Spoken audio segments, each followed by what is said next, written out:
sea shanties. All right, so I just want to make it clear first. This is kind of my little plug. I did a video about sea shanties on my music channel the other day. Oh, So I mean, nice. it's a long one. So if people want to go through it, that's fine. But yeah, no. So Yeah. sea shanties generally. So technically, a sea shanty is a work song. But now, Mhm. when we talk about it, when anyone talks about it, and when you see it on TikTok saying hashtag sea shanty, that's not really technically a sea shanty because most of them aren't working songs. Um, so the Right. one that was really big recently is the Weller Man. Um, Well, I mean, Technically, yep. it's not really a sea shanty; it's a folk song. So there really is kind of no difference there. There's no real difference between a sea Okay. shanty and a folk song there. Huh. But yeah, I mean, I totally agree. I think sea shanties as a kind of term that the way we talk about now, I think they're great songs, that kind of a cappella vocal, Yeah. and they're great songs, Hmm. great melodies. And so melodically, I'm not going to obviously get into music theory, but melodically they're very similar to what you would hear in a kind of Scottish, Irish, or English folk song. Similar kind of cadences, Hmm. similar rhythms. um we just kind of call Right. anything, if you hear a folk song that's about the sea, we call it a sea shanty. That's kind of how it works these days. Right. But yeah, Huh. no, I don't blame you for Yeah. listening to sea shanties. They're great.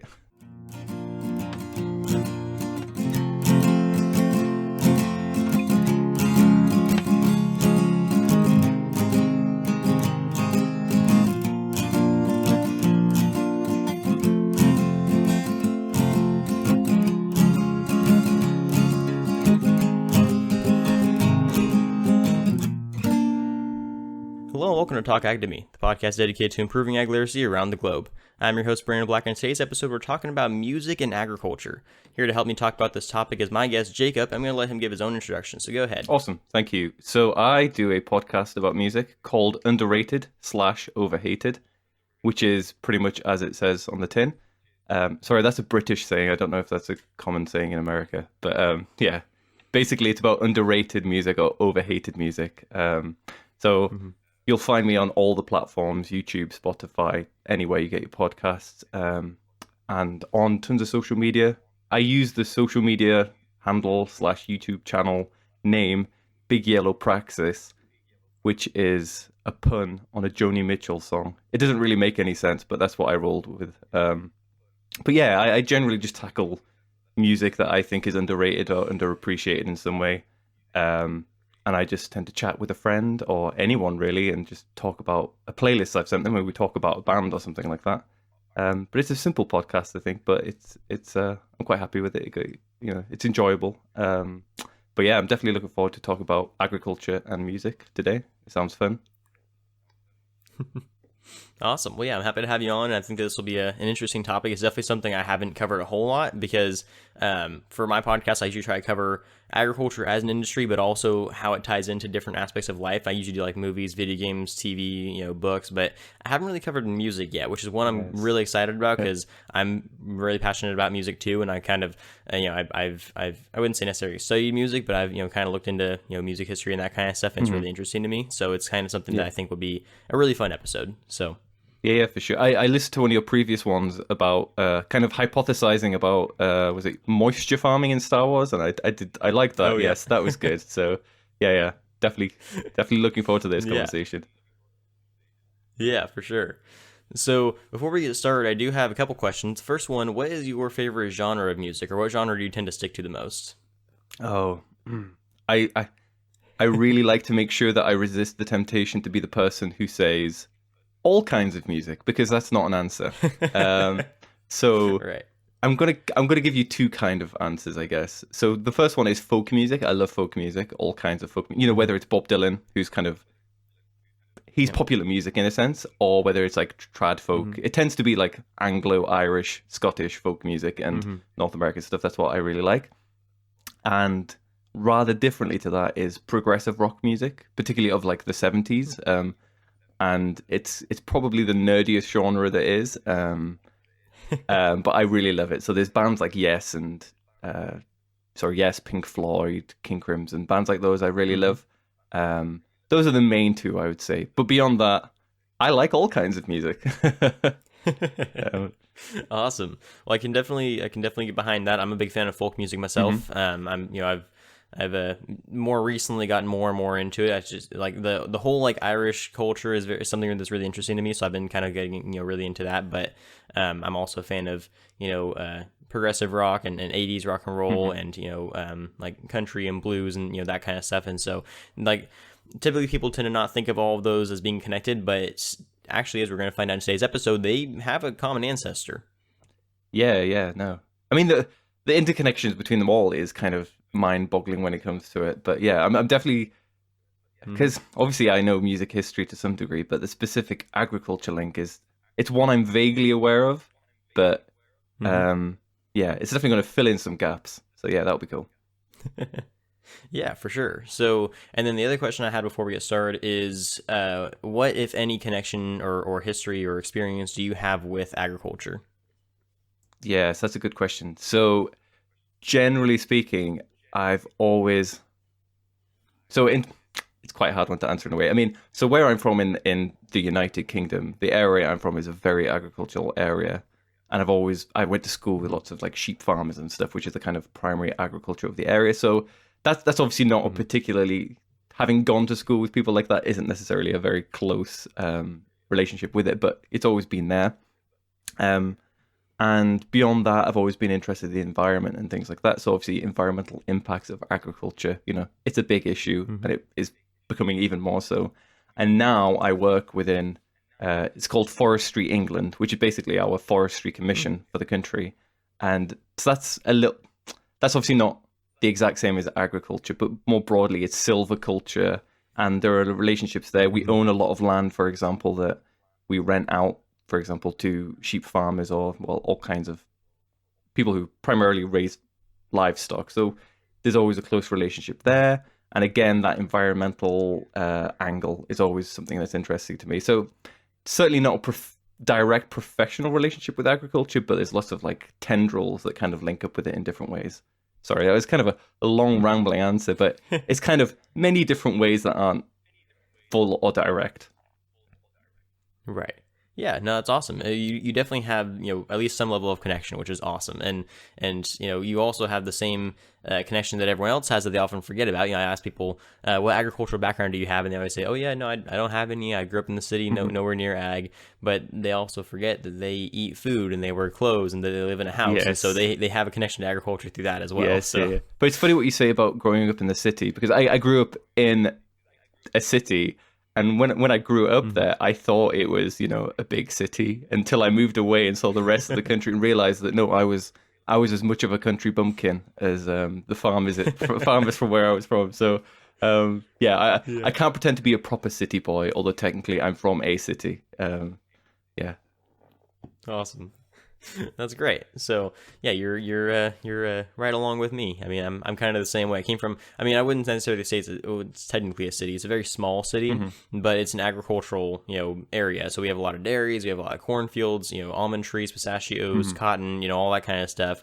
And then I just moved away to a significantly larger city for college, and I got here and I'm like, oh, I didn't know the city's got this big. Like, I mean, like you see them in TV and stuff like that, but like until you're actually there, you're like, oh, I came from a very very small town. Yes, yeah, yeah, yeah. That was exactly my experience as well. Yeah, that's awesome.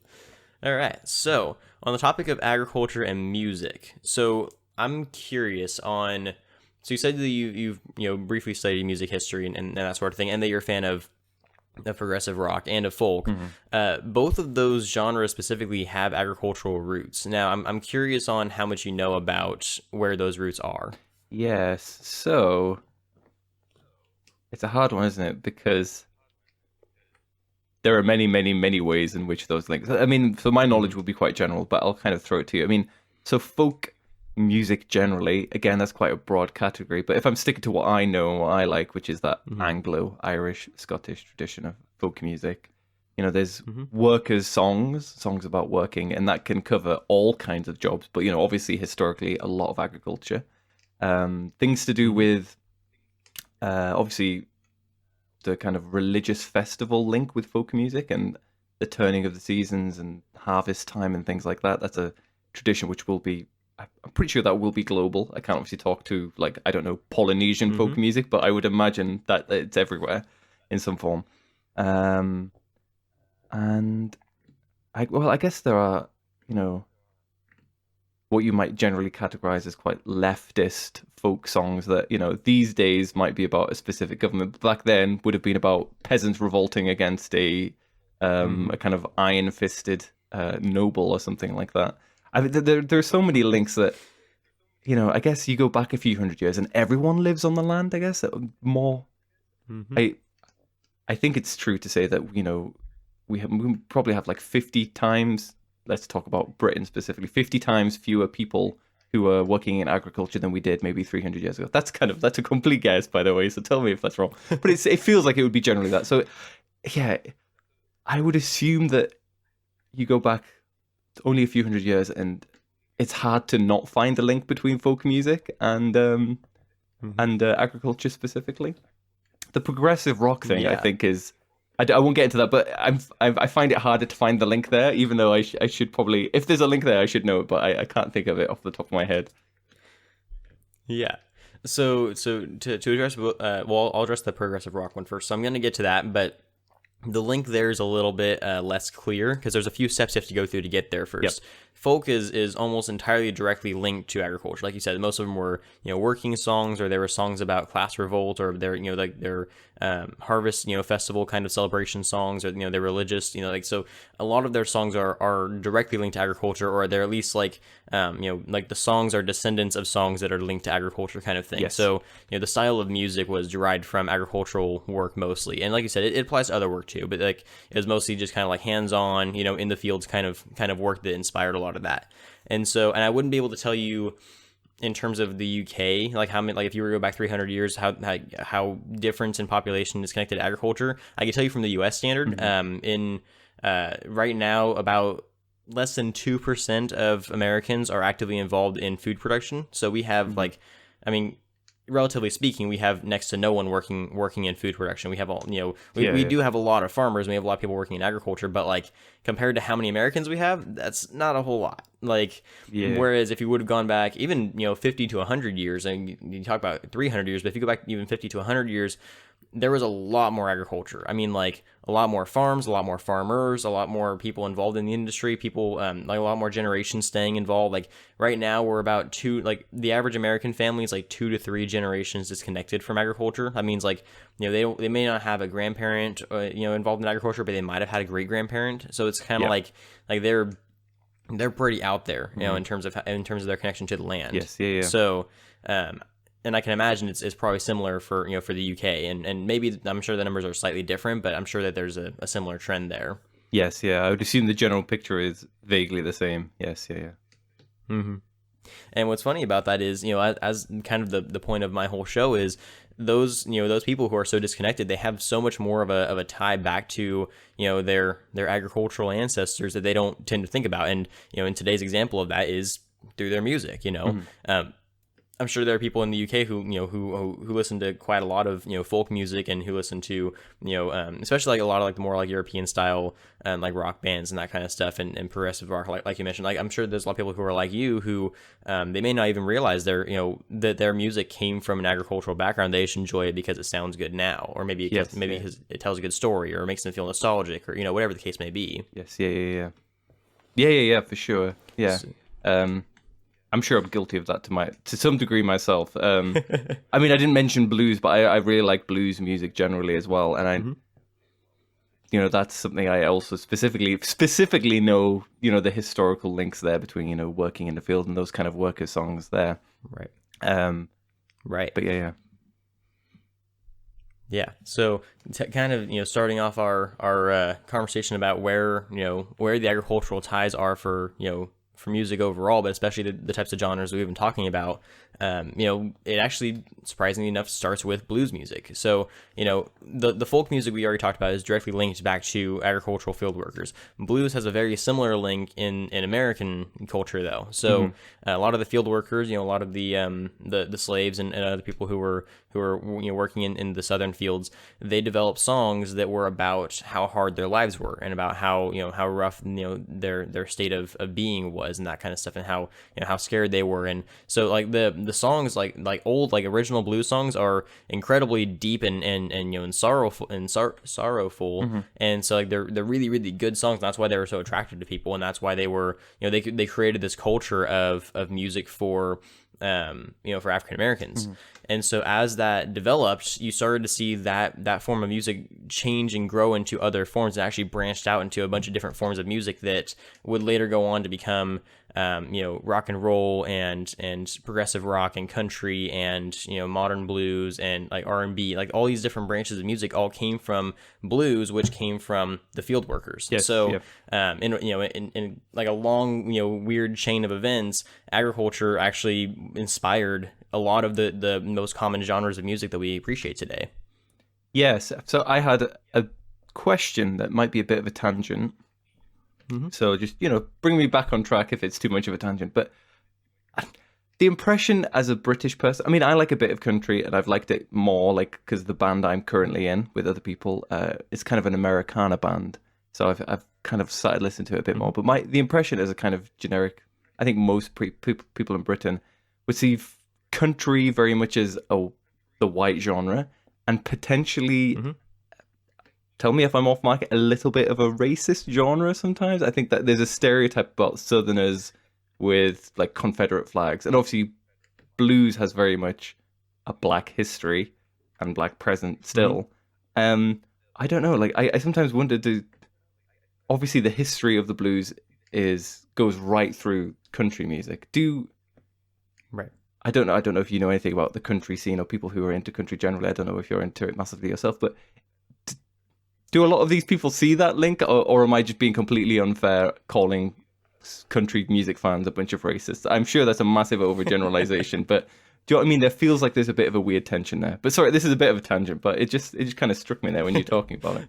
No, that's entirely fair, and you're right in terms of the stigma, but there's a massive misconception with country music and country singers. So, and that's even true, not just in the UK, but in the United States. Country music is heavily popular, but a lot of people who don't like country don't like it for a lot of those reasons. Either they don't like the idea that it's tied to people who are actively involved in agriculture. They don't like.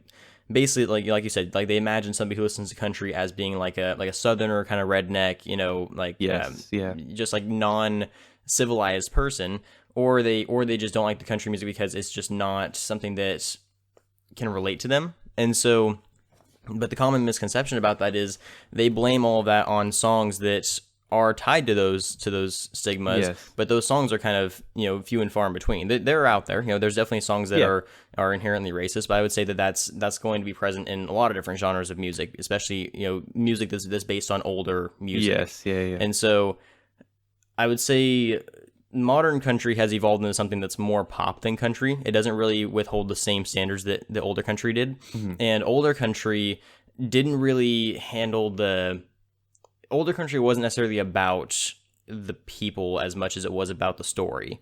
So, people who listen to country, they listen to country for the story. They didn't listen to it for a message of any kind or because they enjoy this mentality of oppressing others or anything like that. Country music was entirely built around the story of people who lived hard lives on the Western Front. It was founded in stories of cowboys chasing down cattle that got away and getting trampled, or people losing their farms and having to face their families afterwards, or in some there's country love stories that are all about trying to impress the girl of your dreams or whatever, and you have to basically it's like an entire most of the songs are about working hard to try to impress this girl. Very very few of them had anything to do with anything outside of the country lifestyle. Yes, yeah. And so the roots of those stories are mostly based off of the country lifestyle and less about the history of the southern lifestyle, because a lot of them you have to keep in mind too.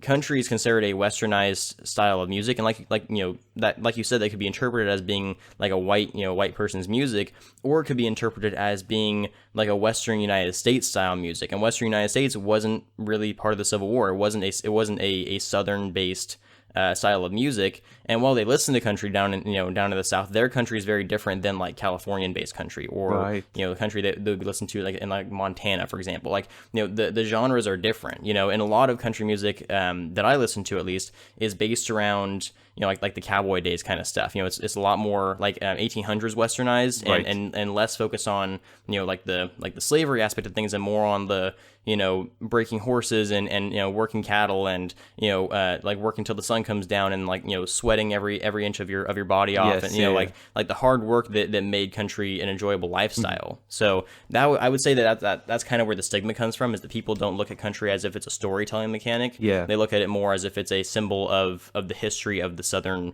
demographic. Yes, yeah, I see that. And it's interesting what you say about the difference between, I guess you've got like Appalachian. Is that how you pronounce it? Everyone pronounces it differently, and I'm never sure. Appalachian. There we go. I used to say it like that, and then someone told me it was Appalachian, so I changed it. So I know that you obviously got your deep south, you got your Appalachian, and as you said, Montana, California, probably quite different scenes, whatever, of country music. And it's so easy to forget that as a British person, that the United States is incredibly big. And I think it's a thing that people always say, in America, if a building is 100 years old, it's a very old building. And in Europe, 100 miles is a long way. And it's totally true. And I guess, obviously, now that you say it, obviously, Wyoming compared to California, that's, if I traveled that far from where I am currently, I'd be in the middle of France. And obviously, they would have totally different scenes. And so when I was speaking before about this kind of Confederate flag waving kind of stereotype, obviously, now when you put it that way, obviously, and obviously once you spell out the history, it's a complete unfair generalization, and I totally do see that. No. And that's a natural reaction, because that, like you said, it is that's kind of the knee-jerk reaction for people who even grew up around country singers and country listeners. Like, I mean, I grew up in a town that's it's very agriculturally based, and like any farm you go to, they're gonna be playing country music in the background for the workers. And people who didn't grow up around that, they have that same knee-jerk reaction of the people who listen to this song are either they're backwards hicks, or they're racist, or they're Confederate flag waving, whatever. Like they have these generalizations, which there are some out there. I'm not going to deny that. There are people who listen to country that are that believe those things that are terrible and should be condemned. And there are some who don't like. Actually, I know I wouldn't say I personally know, but I know of people that are more of like the Confederate flag waving type people, and they absolutely despise country. Like, they think country is an insult to the country, to the Western lifestyle. They listen to rap, or they listen to rock and roll, or they listen to but that's because they don't see music as an expression of themselves. They see it as something to listen to. They don't see music as a reflection of their own lives, or as a reflection of their history, or their anything like that. Like, they're not the type of people who listen to a song and they feel something emotional come out of it. They listen to a song because they want to have something playing in the background of whatever they're doing. Right. And that so makes sense. that comes to be an important part of it too. Like, like most country, and I'm excluding modern country in most cases, because modern country has kind of lost this element. But most country is meant to be interpreted as kind of like a campfire story. That's the entire purpose behind it, is to tell a story of some great thing that happened, or some terrible thing that happened, and what that person went through to get through that other side. Yeah. And that's definitely a very folk thing as well, isn't it? Right. And I mean, it's such a cliche that Scottish and Irish folk in particular is either about drinking a lot, someone dying, or a combination of the two. And they're usually quite, even when it's a happy melody or something like that, it could be it's usually quite sad. It's quite depressing. But I guess it does come back to that kind of, they're working class songs, and you go back a few hundred years, pretty much invariably, if you were working class, you did not have a good life. So it is that link back to that storytelling, isn't it? Yeah, exactly. And in my opinion, some of the best songs that at least some of my favorite songs, my favorite genres, are storytelling type music. So that's why I love folk music so much, is because the storytelling aspect of it is so interesting to me. And like, I see a lot of similarities between folk music and country music, and in the ways that they were developed, and the stories that they tell, and kind of the hardships that are seen between the two sides. Like, they may be halfway across the world from each other, but they're going through the same things. And again, that's because they're founded in that idea of, like you said, like they're the working class song. They're built around the idea idea of life is hard and you're probably not gonna get through it, but you might as well try anyways, kind of thing. Yes. And so it's it's really like, for me, it's as growing up in a working class family, that was kind of something that I resonated with quite a bit growing up. Yeah. So I'm quite curious on some songs. I wonder if there's some songs that you're thinking of that you particularly like that I might know of. There's a good chance I don't, but because I can think of a few songs that are, like, for example, English or British folk songs that I've heard done by, I think, maybe more bluegrass musicians, but I'm still not clear upon the difference of bluegrass and country. I know that there's a difference there, but there's a few. It's slight, but so I'm just quite curious, like, any songs or artists. Sorry, I don't mean to turn this around. It's like I'm interviewing you. No worries. I think that, so a lot of what I've been listening to lately, just because it's been kind of, and this is before it even blew up on the internet, this is something that I've just been genuinely interested in, where like more like sea shanty style music, which is obviously a lot more, it's less agricultural based and more kind of like, out on the ships kind of based. Yes, yeah. But a lot of the stories of like the like the old sailors and that kind of stuff interested me a lot. And I do like the the more like the what's what I'm looking for, kind of like the field worker type folk music too. But I what was the band that I was listening to?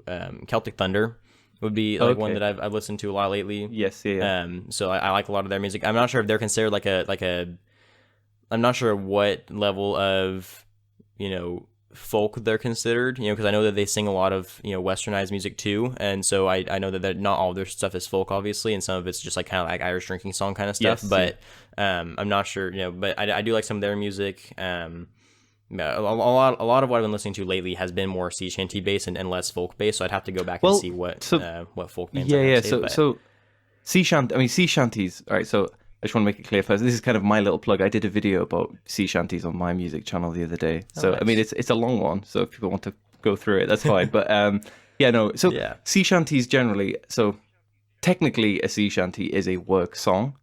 But now when we talk about it, when anyone talks about it, and when you see it on TikTok saying hashtag sea shanty, that's not really technically a sea shanty because most of them aren't working songs.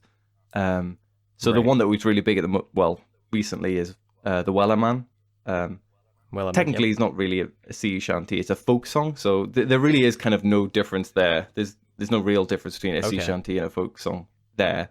But yeah, I mean, I totally agree. I think sea shanties as a kind of term that the way we talk about now, I think they're great songs. That kind of a cappella vocal. And they're great songs, great melodies. And so melodically, I'm not going to obviously get into music theory, but melodically, they're very similar to what you would hear in a kind of Scottish, Irish, or English folk song.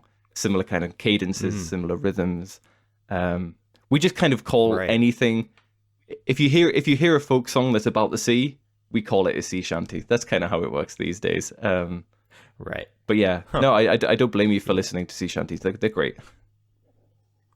Yeah. And sea shanties were kind of because I grew up like I was kind of one of those kids that grew up loving all the different like cultural heroes, as they call them. So like for Western cultures it was cowboys. For Japanese cultures it was samurai and ninjas. For there's like all the different types of like for more like English cultures it was like knights. For like the Spanish cultures it was pirates and that kind of stuff. So like all the different hero cultures or like cultural heroes. So I grew up like loving all of that stuff, and so I studied pirates pretty thoroughly, and that's what kind of like initially got me into sea shanties. But it wasn't until like a year ago that I started like listening to them, and then all of a sudden they blew up on the internet, and I was like, well, that's a little less special now. I'm I listen to sea shanties and everyone thinks I'm just following trends when I really just like the music. Yes. Like, yeah. Well, I mean, I sound like a bit of a hipster here, but I've been into them for a few years now, and people used to they didn't mock me for it, but it was a kind of like condescending, oh, Jacob and his sea shanties. But now I kind of feel like my moment has come. It's everyone finally sees the light. But yeah, no, that's awesome. So kind of switching gears back towards the the tie to agriculture, because the sea shanty stuff, as great as it is, starting to get a little ways away from the land, quite literally. Yes, yeah. And so that's tying back to the like what we're talking about with the like the more progressive progressive rock and how it ties back to agriculture. like I mentioned, the roots of all, or I shouldn't say all, but most Western music comes from blues. That original, working, field song blues later transformed into rock and roll. It transformed into country. It kind of like blues, like the original, and as it went, it just popped off into a bunch of different stuff. It even created rap technically, and like the first rap song was a blues song, and so. There's just a lot of ties back to that, that agricultural working song. And so obviously, like as history went on, there was a lot of changes that caused other, genres to form. So like World War II was a big contributor to rock and roll becoming a thing. And rock and roll's progression through the ages was kind of what gave it its like its big name, like the 70s and 80s, and it started to split off into, like you said, progressive rock, and then indie rock started to come out a little bit later, and like now there's just like there's more modern rock and classic rock, and so like so there's all kinds of different branches just from rock and roll itself, which rock and roll is supposed to be kind of like a more energized version of blues. That's the kind of how it's been described by like musical theorists and that sort of thing, from what I understand.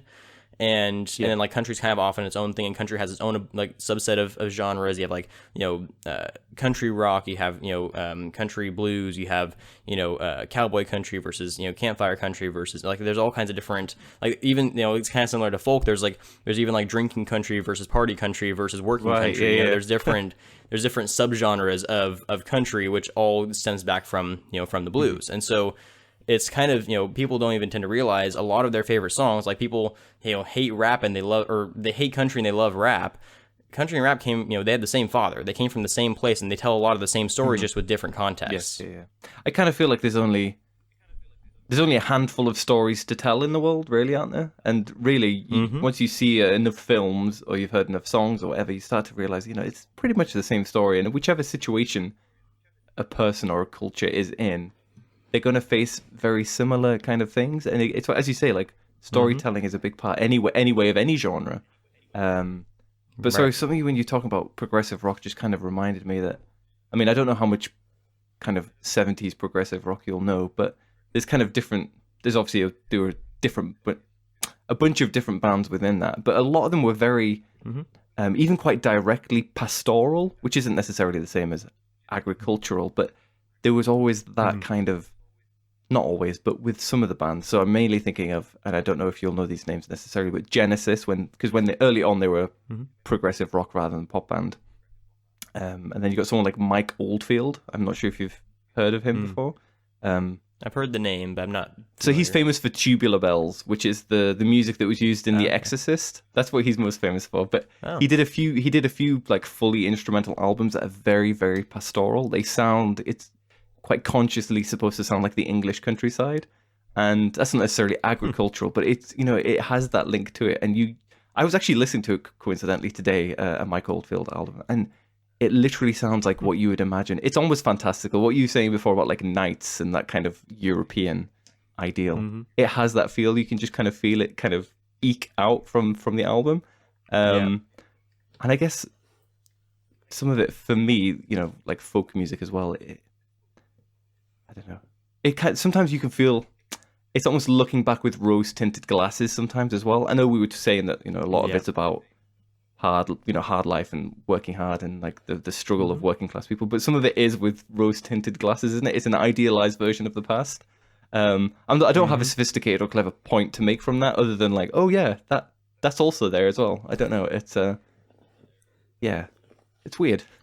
Well, I think it's also, I think it's also interesting because I think that, kind of to your point, we look at, those songs and we sit like you said, with like a rose-tinted glass or with rose-tinted glasses, and we're like, oh yeah, times, they went through hardships, but it was so cool what they went through.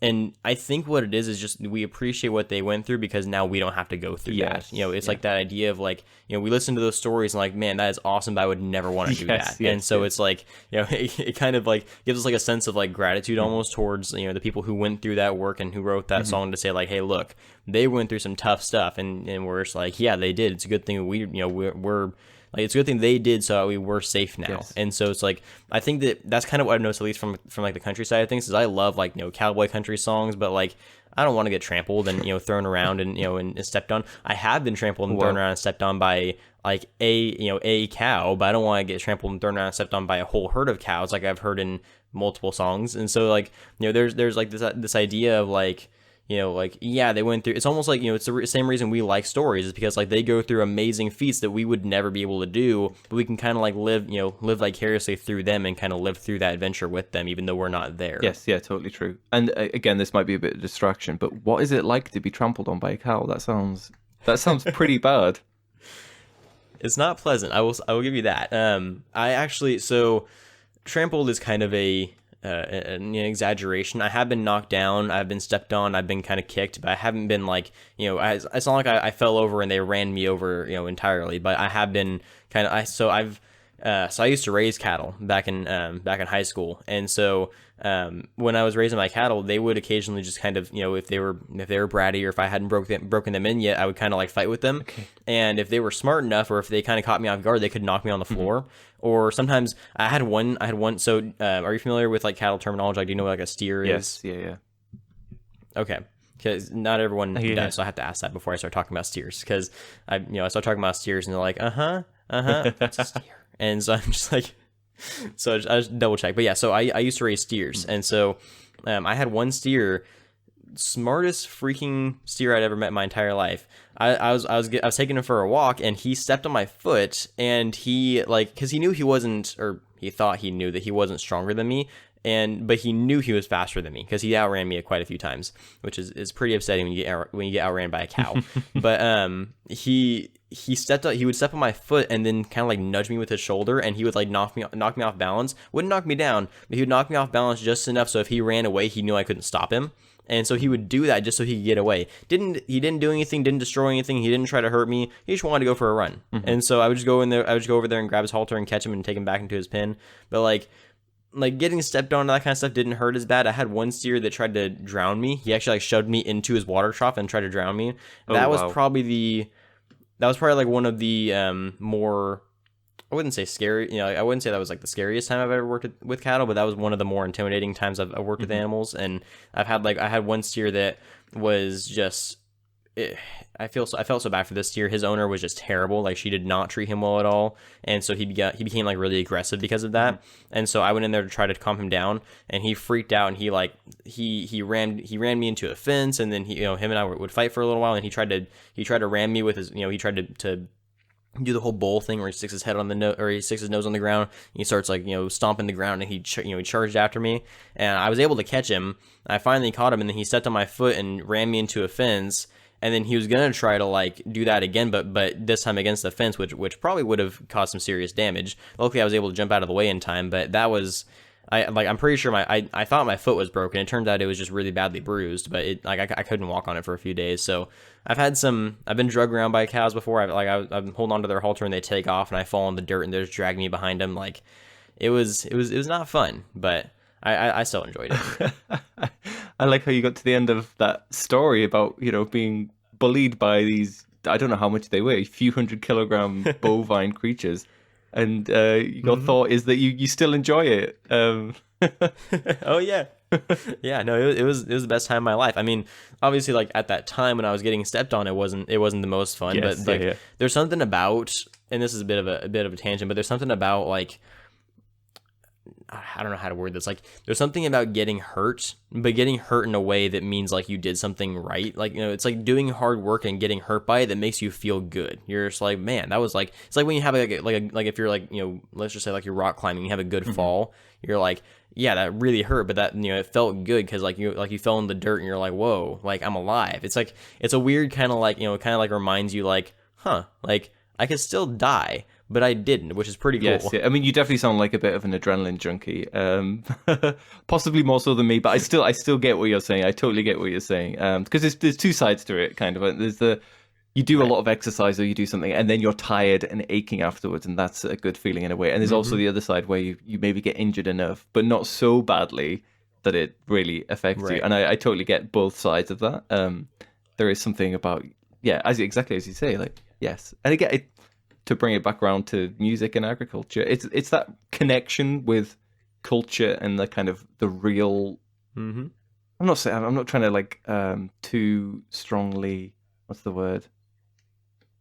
I'm not trying to deify or say that, agriculture is the most important, like the only important thing in the world, but there's something not quite real about what, I say this as someone who works in an office. There's something not quite real about that on a day-to-day basis. And there's something realer about a lot of other jobs.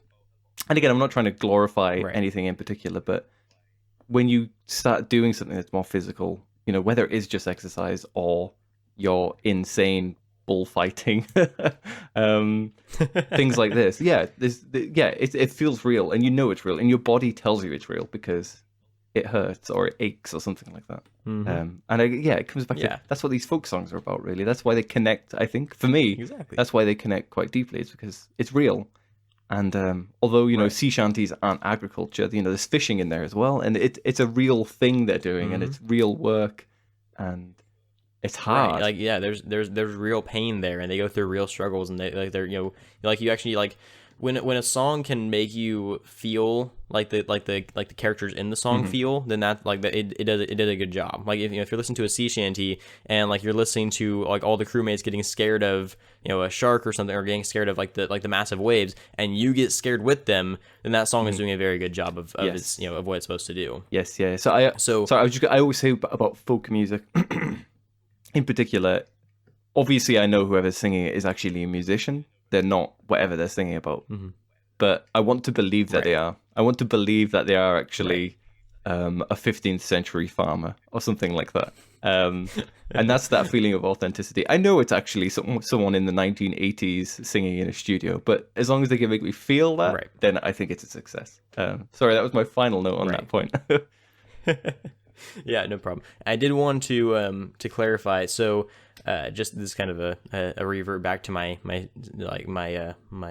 bully story, but the average size of the eyes that I was fighting against were about 600 kilograms, 635 kilograms. Yes, that's unbelievably huge. So they'll leave a mark on you for sure. Yeah. Wow, crazy.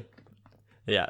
So, but yeah, so I think that it's also interesting to me. Another point that I was curious, or not curious about, but I was kind of, I was curious to hear your side on, was that I think that it's almost funny that, like I mentioned earlier, country and folk have a lot of similar, attributes to them. Even though they're about like different stories and they're different contexts, they tell very similar messages. And so like, there's a lot of similarities between them. But I think that that's true with a lot of music, cross-culturally, like even though we have very different styles of music, they're all doing very similar things. And then maybe that goes back to what you were saying about, there's only a limited amount of stories we can tell, and we're just retelling them all the time. And that's kind of like, it's like what they say about, every song that can be written has already been written. There's telling it with a different skin on it, basically. Yeah. And like every chord composition has already been figured out, and we're just using them in different ways now. That's why so many songs are just like you have like the four chords thing, where every song is the same four chords. Yeah. But they sound good, so it doesn't matter. Right. Yeah. So like there's just, well, I've said this forever, but there's something cyclical about our culture. We just kind of we like to recycle everything, and then there's something cyclical about nature. So that's probably why we do that. It's just everything likes to recycle itself. And so I found that it was interesting that even though folk music and country music or blues or rock and roll or anything like that, they're obviously from entirely different cultures, and they're from very different sides of the world. They are still very, very similar in a lot of ways that we tend to not think about. Just because they don't necessarily sound the same doesn't mean they're not very similar in form. Yes, yeah. Sorry, but on the cyclical point, it kind of, when I said before that I listened to your other episode about Star Wars and agriculture, we only have a certain amount of stories, which is why they needed to include some type of farmer in that story, because again, it just makes it feel real. And there's only a certain limited amount of things that you can do to contextualize a story, and that is you have to do that. It just does not feel right if there isn't something there that grounds that story in reality. And for them, it's moisture farming. Right. I still don't know what that is, but for them, it's moisture farming. But yeah, it's totally... We're still trying to figure it out too. You should write a letter to George Lucas. I'm sure he knows. He'll be able to tell you. Oh yeah, yeah. No, I'll definitely have to do that. But no, you're absolutely right. There's something like whenever you're telling a story, especially if it's gonna be a world building story. Like if you're gonna tell I don't know if you're familiar with like the John Wick movies or like the Kingsman movies. Right. Yep. But like with like a lot of those movies, like there's no world building. It's kind of just like go go go. Like there's action, there's fighting, there's there's all that kind of stuff. But like with a world building story, so like Harry Potter, for like Star Wars, for like things that require you to have a better idea of the whole world, you have to have a source of food somewhere. Like if you don't have a source of food, or if you don't have like in Harry Potter's case, he has the like the whole like bathroom scenes. Like the fact that they show that there's actually bathrooms at this school, for some reason for me that kind of makes it more realistic. It's like yeah, they're wizards and all, but where's the bathroom? Yes, and so like it's the weirdest thing.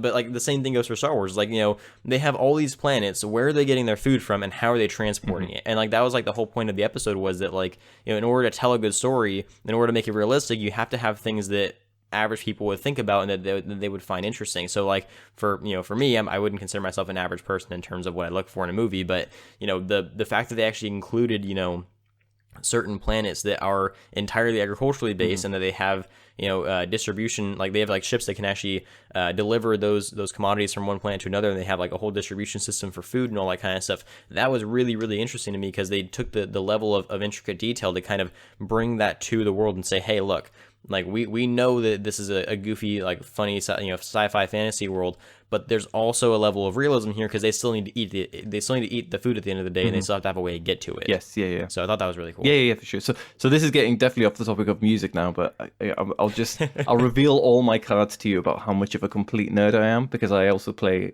Dungeons and Dragons. I'm a massive Lord of the Rings fan.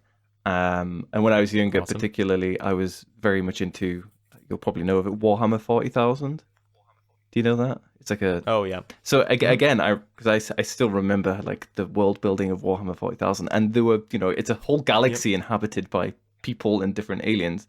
And I remember, in the books, that it had like graphics and like diagrams of the galaxy, and there were whole planets, probably whole solar systems dedicated entirely to agriculture, and they were, they're called agri-worlds. That's awesome. And it's what you say, they put the effort in to make you know that there are some planets that are just millions and millions and billions of people, so they know that the food needs to come from somewhere. And in Dungeons and Dragons, so I DM, so I'm the dungeon master sometimes, so I've created these little maps and stuff, and I always, again, because I'm a nerd, I feel the need to put in where the resources are. So I need to know that this is a trade route, and this is where the wood comes from or something.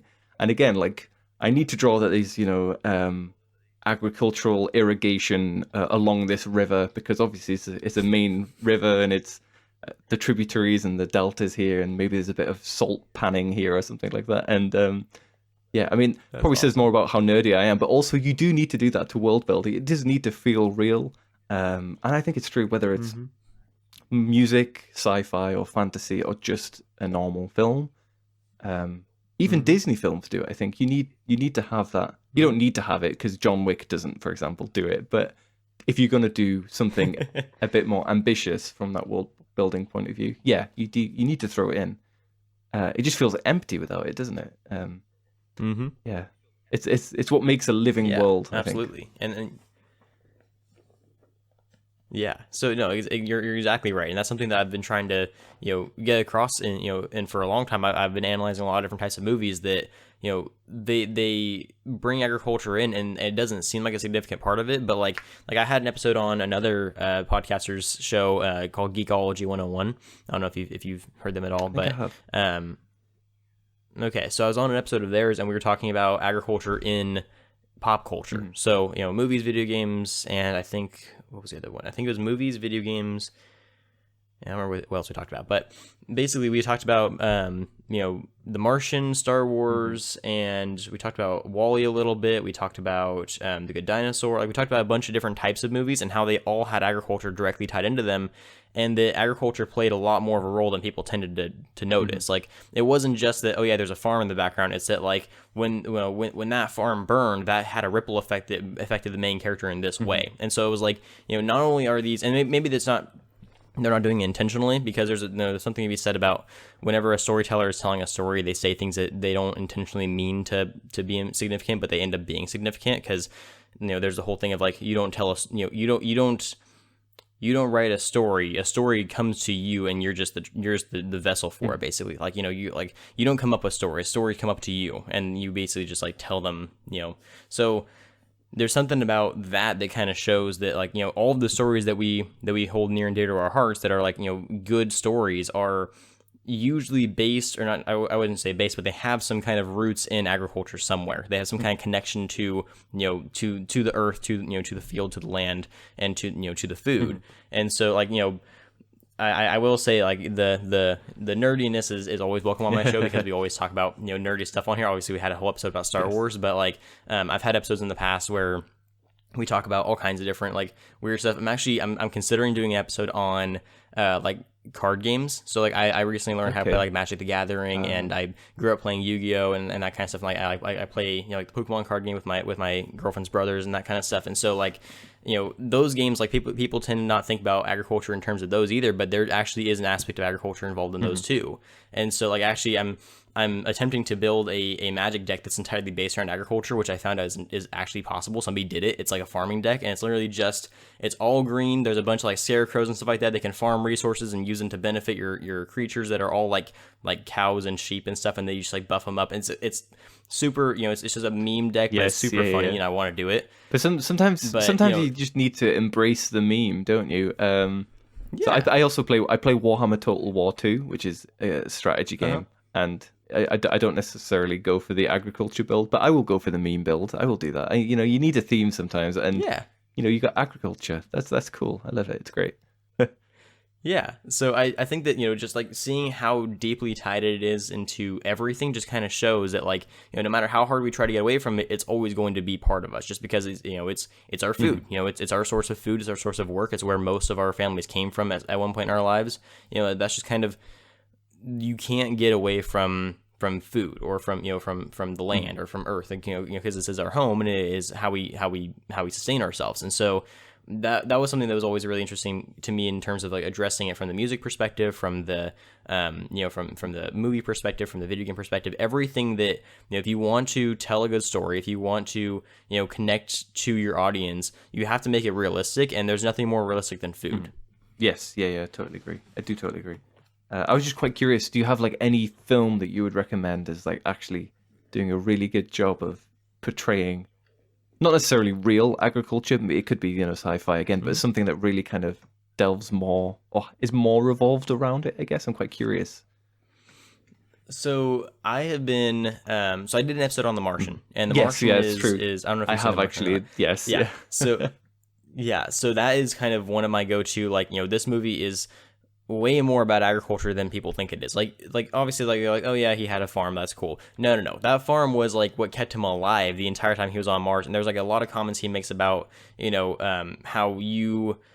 how whenever you actually, like, grow land on or whenever you grow food on land, or whenever you cultivate, land, that you officially colonized it. And that's how he became the first Martian, was he colonized Mars by growing food on it. And so, like, there's a lot to be said about agriculture and society and all that kind of stuff. I think The Martian does an incredible job of portraying agriculture in movies, and it does an incredible job of showing how significant agriculture is in terms of society and just, like, human life and all that kind of stuff. And, like, and it also shows the level of science that goes into agriculture too. It's not just hard work. There's a lot of, technical stuff that goes into it as well that often gets overlooked. And the other one I would say would be the kids' movie WALL-E. WALL-E is a fantastic movie for agriculture. Right. Yeah. Because, obviously they all leave Earth, and it was commonly believed that the reason they left Earth is because Earth got too polluted and they couldn't breathe anymore.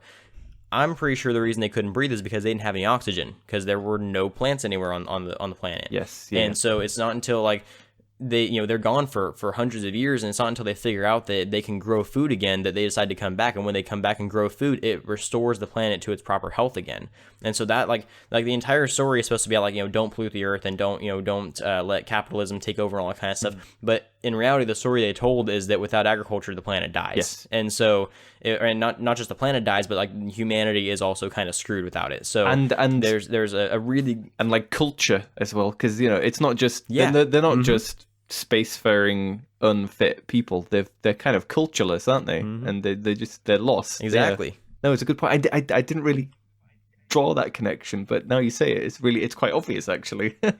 It's central to the film. And that's kind of the fun thing. I always, I talk to people, and I bring this stuff up, and they're like, oh, that actually makes a lot more sense. Like, and I don't do it just to kind of like, to call it out. It's like, how did you not notice this? It's like, it's just something that I've noticed over time just because I've become more and more aware of it. And when I bring it to their attention, they're like, oh, and like you said about the culture thing, agriculture is, it has culture in the word. It's literally, it's heavily associated with being the origin of a lot of different types of cultures. I mean, how much art is, based off of agriculture? How much, obviously we already talked about the music aspect of things, how much, like literature and sculptures and all that kind of stuff are based off of agriculture. Most belief systems have had some kind of god based around agriculture. They have an entire god based around agriculture. Like if that doesn't tell you that culture is heavily rooted in our food, then I don't know what will. Yeah. No, I totally agree. So I was going to say, if I may, can I just ask you if you've seen two films that I think actually, now that you've said it, all the thoughts are like percolating down my head. So have you seen the film? It's a silly film, but it's Idiocracy. Have you seen that? I've heard of it, but I haven't seen it yet. So you might want to watch that. That's quite interesting. I don't want to spoil it, but agriculture and the kind of, yes, that it's based in the future. So I'm not really. I'm being careful not to spoil it, but it's based in the future, and it's still based in America, and the future's kind of inability to properly maintain agriculture is a key part of the film, and it's the key kind of turning point and the thing that it kind of revolves around. I definitely don't want to spoil it, so I won't go into it anymore. But it's a silly film in many. I mean, it's called Idiocracy. It's quite silly, but I enjoy it. I think it's a fun film. It's funny, and I enjoy it. And the second one is the Seven Samurai. Have you seen that? Oh, okay. So that's another one I've heard of, but I haven't seen it. But have you seen A Bug's Life? I have. Basically the same thing. In fact, I think A Bug's Life, I think it's consciously based on Seven Samurai. And Bug's Life, agriculture. It's actually, again, I never thought about it, but now you say it, it's like, well, yeah, it's so important to the film. And that kind of comes back to the folk song and the whole peasant revolt kind of thing, actually, because that's kind of what it is. It's a peasant revolt. It's not folk music, but it's a film about that. Oh my god, all these connections! I've never in my life, because I love the film Seven Samurai, and I like Bug's Life as well. I think Pixar films generally are great. Seven Samurai though is a brilliant film, and it similarly has agriculture, maybe not quite as central as A Bug's Life, but it's in there, and it's a great film. I think you should watch it anyway. But yeah, and that makes a really good point about how not just agriculture, like it's not just like movies are connected to agriculture, but like you said, that movie is basically it's a full length folk song. It's basically just like it takes the common themes that we see in a lot of like working class music and and folk music and that kind of stuff, and turns it into like a full length colored film. And so that just kind of shows that like all of our cultures, all of our different types of art and expression, and all that kind of stuff are deeply tied together, because like you said, we only have a certain number of stories we can tell. We just have to keep telling them in different, with different skins on them, basically.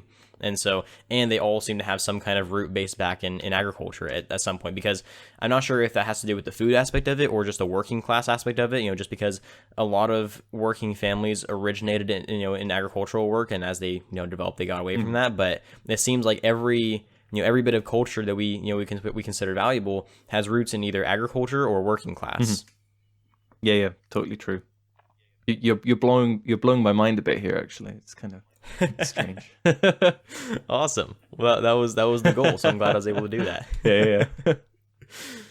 Awesome. So I think that's a pretty good place for that conversation. I don't know if you had any other points you wanted to bring up, or any other questions. I see now the way it works. You wait until I say that my mind is blown, and then you say it's time to wrap up. It's very smart. It's very good. I get it now. I see the game you're playing. No. What it is, I just give myself an hour to blow your mind, and if I don't do it, then I end the episode. Oh well, you did it. You did it. Well done. That was well done, actually. Perfect. So.